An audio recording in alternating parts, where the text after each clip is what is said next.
ان کا اپنا کاروبار تھا جس میں دن دگنی اور رات چگنی ترقی ہوتی جا رہی تھی۔ پیسہ آنے کے باوجود انہوں نے اپنا آبائی محلہ نہ چھوڑا، حالانکہ اب وہ کسی بھی مہنگے علاقے میں گھر خرید سکتے تھے۔ آج پانی پھر نہیں آیا؟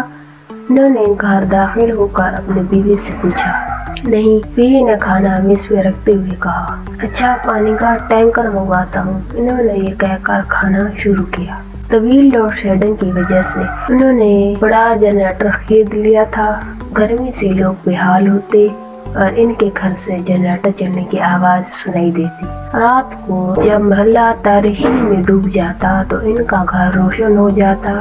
جب بجلی طویل عرصے کے لیے غائب ہوتی تو قریبی پڑوسی اپنے فریج کا گوشت رکھوانے آتے تاکہ خراب ہونے سے بچ جائے۔ وہ گھر پہ ہوتے تو ناگواری کا اظہار کرتے اور بیوی پہ غصہ کرتے۔ ہم نے کیا ٹھیکہ لے رکھا ہے لوگوں کا؟ میرا گھر کوئی فلاحی ادارہ نہیں جہاں میں لوگوں کی مدد کروں۔ غصے میں ان کی آواز تیز ہو گئی۔ بیوی نے وضاحت کی، آخر ہمارے پڑوسی ہیں، بجلی نے اتنا تنگ کر رکھا ہے، ان کے فریج میں رکھا گوشت خراب ہو جاتا ہے، اس لیے 2-3 پڑوسی ہمارے گھر گوشت رکھوا لیتے ہیں۔ تم ہی نے انہیں اتنا منہ لگایا ہے، جب بھی یہ لوگ کھڑی کھڑی تنگ کرنے آ جاتے ہیں۔ ان کا غصہ بڑھتا ہی جا رہا تھا۔ آخر پڑوسیوں کا بھی تو کچھ حق ہوتا ہے، ہم اس طرح ان کے کام آتے ہیں، اور جب آپ رات گئے دیر سے آتے ہیں تو پڑوسی خواتین ہی تو ہوتی ہیں جو میرا دل بہلانے کے لیے میرے پاس بیٹھی رہتی ہیں، بیوی نے کہا۔ ایک دن انہوں نے پانی کا ٹینکر منگوایا جس سے ان کا پورا ٹینک بھر گیا۔ کچھ دیر بعد پڑوسی کی 2 خواتین تھوڑا پانی لینے آ گئی۔ بیوی نے خوش دلی سے انہیں پانی دے دیا۔ بیوی کا یہ عمل دیکھ کر وہ دیکھ رہے تھے۔ اس وقت وہ چپ رہے۔ بعد میں بیوی سے کہا، تمہاری یہ خدمت خلق کی عادت مجھے بالکل پسند نہیں ہے۔ میں تو بس دعا کرتی ہوں اللہ نے جس طرح آپ کے رزق میں فراخ دل عطا کی ہے اسی طرح آپ کو فراخ دل بھی بنا دے۔ بیوی نے جواب دیا۔ ان کے پاس بڑبڑانے کے سوا کوئی جواب نہ تھا۔ کیا بات ہے، غصے میں لگ رہے ہیں؟ بیوی نے پوچھا۔ وہ ابھی جمعے کی نماز پڑھ کر گھر آئے تھے۔ وہ 5 وقت کے نمازی تھے، حج بھی کر چکے تھے۔ یہ محلے کے لوگ بھی عجیب ہیں، مجھے بہت سخی سمجھتے ہیں۔ کہتے ہیں پانی کی جو نئی لائن آپ اپنے گھر ڈلوا رہے ہیں، اگر آپ اس محلے کی مرکزی لائن سے منسلک کر دیں تو سب کا بھلا ہو جائے گا۔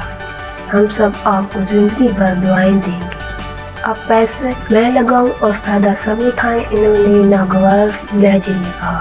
اس وقت ان کی چھوٹی بیٹی کمرے میں داخل ہوئی۔ بابا آپ مجھے فراخ دلی کا جملہ بتا دیجیے۔ فراخ دل انسان اللہ کو بہت پسند ہے، انہوں نے جملہ بنا دیا۔ بابا آپ مجھے اس کا مطلب بھی بتا دیجیے، بیٹی نے ضد کی۔ دیکھو بیٹا، فراخ دلی کا مطلب ہے دل بڑا ہونا۔ جب انسان کا دل بڑا ہوگا تو وہ دوسرے انسانوں کا بھی خیال رکھے گا اور ان کی مدد بھی کرے گا، انہوں نے وضاحت کی۔ اب فراخ دلی کی الٹ کیا ہوگی وہ بھی لکھنا ہے مجھے، بیٹی نے کہا۔ تنگ دلی یعنی دل کا چھوٹا ہونا، اپنی چھوٹی چھوٹی چیزوں سے بھی کسی دوسرے کی مدد نہ کرنا، انہوں نے بیٹی کو سمجھایا۔ اچھا بابا، اب آپ مجھے 2 چاکلیٹ لا دیجیے، بیٹی نے اپنے بابا سے پیار سے کہا۔ میں اپنی پیاری سی گڑیا کے لیے چاکلیٹ لا دوں گا، مگر یہ بتائیے کہ آپ ہر چیز 2 کیوں منگواتی ہیں؟ انہوں نے مسکرا کر پوچھا۔ بابا، ایک میری چاکلیٹ اور ایک میری سہیلی کی۔ میری استانی کہتی ہیں مل بانٹ کر کھانا چاہیے، مل جل کر کھانے میں جو مزہ ہے اکیلے میں نہیں ہے۔ اور اب بھی آپ نے فراخ دلی اور تنگ دلی کا فرق بتایا تو میں فراخ دل بننا چاہتی ہوں، تنگ دل نہیں، بیٹی نے جواب دیا۔ انہوں نے بیٹی کو پیار کیا اور گھر سے باہر جانے لگے۔ اب آپ اس دھوپ میں چاکلیٹ لینے جا رہے ہیں، شام کو چلے جائیے گا، بیوی نے انہیں روکا۔ بیگم، چاکلیٹ لینے بھی جا رہا ہوں اور بھلے والوں کو یہ بتانے بھی کہ ہماری پانی کی لائن بھلے کی مرکزی پانی کی لائن سے منسلک ہوگی۔ میں خود کو تنگ دل کے بجائے فراخ دل کہنا چاہتا ہوں، انہوں نے مسکرا کر جواب دیا۔ بیوی نے سکون کا سانس لیا۔ اس کی دعائیں رنگ لے آئی، جو بات کو اپنے شوہر کو نہ سمجھا سکی وہ پل بھر میں بیٹی نے سمجھا دی۔